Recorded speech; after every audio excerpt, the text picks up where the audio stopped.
ময়াকার মা, মানে মা বেঁচে আছে তবুও আমরা মা বলে ডাকতে পারি না। মানে বাপের বান্ধন থেকে যদি মা চলে যায় তাহলে আমার বাপের শুধু না, আমার ওটা কেউ না। কিন্তু আমার বাপ তো আর একটা স্ত্রী নিয়ে আসতে পারবে, আমি কি আর পারবো? আর একটা আমার মনের মতো যে আমাকে খাইয়ে না খাইয়ে দুটো ভাত তুলে দিছে, সে মাকে কি আবার আমি ফিরে পাবো?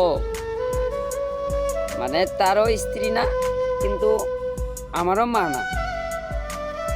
মা বলতে গেলে এটা হালাল হয় না, হালাল হয় না, বেহালালি হয়। কিন্তু মা বুঝি না তাই মা বলি, কারণ কারো মাকে দেখে আফসোস হয়। আমার আব্বুর ফিরে আবার কি আফসোস হবে? আমার আব্বু নতুন বিয়ে করে আনলো, সে সুখ করে খাইলো, তার আবার দুঃখ কি হবে? তার সব কিছুই আসে, সে সব কিছু করতে পারবে, যা মন চাই তাই করবে। আমরা তো আর নতুন মাকে মনের মতো করে মা পাবো না। আমরা তো আমার মাকে খোদার কাছে সবসময় সুখেই রাখতে চাই, কিন্তু আমরা তো আমার আর মাকে পাই নাই।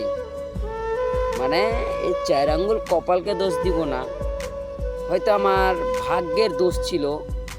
তো ওই ওপরওয়ালা আমাকে এই দুনিয়ায় যখন পাঠায় তখন ওই স্লিপার কি লিখে পাঠাইছিল তোমার এরকমটা হবে।